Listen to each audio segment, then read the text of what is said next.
बच्चों, मैं study hall से आशा बली आंटी तुम्हारी पाठ्य पुस्तक क्षितिज भाग 2 से काव्य खंड का पहला पाठ लेकर तुम्हारे सामने हूँ। पाठ का नाम है सूरदास के पद। और मुझे ये उम्मीद है कि तुमने पिछले जितने भी पाठ पढ़े हैं उनका सारा कार्य पूरा कर भी लिया होगा। तो चलो फिर हम नए पाठ पर आते हैं। बच्चों, मैंने अभी एक शब्द कहा काव्य। पहले इसे समझते हैं, काव्य क्या है। काव्य यानी कविता, और कविता साहित्य की विशेष विधा कही जाती है।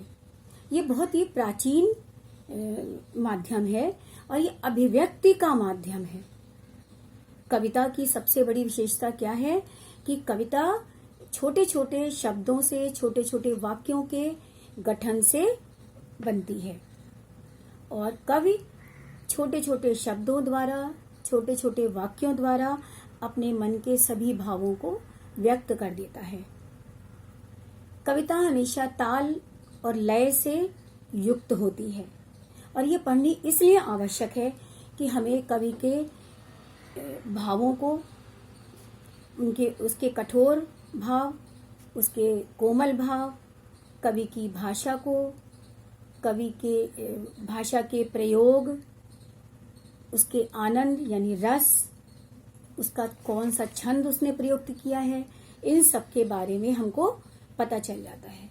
और इन सब के बारे में जब हम पढ़ते हैं तो हमें कवि के व्यक्तित्व का पता चलता है, और इसीलिए हमारी आंखों के सामने जब हम उनकी कविता पढ़ते हैं, किसी भी कवि की, तो एक चित्र सा उपस्थित हो जाता है जिसे हम बिंब भी कहते हैं। और इसीलिए काव्य का आनंद लेने के लिए कविता को समझना अत्यंत आवश्यक है, कविता को पढ़ना आवश्यक है।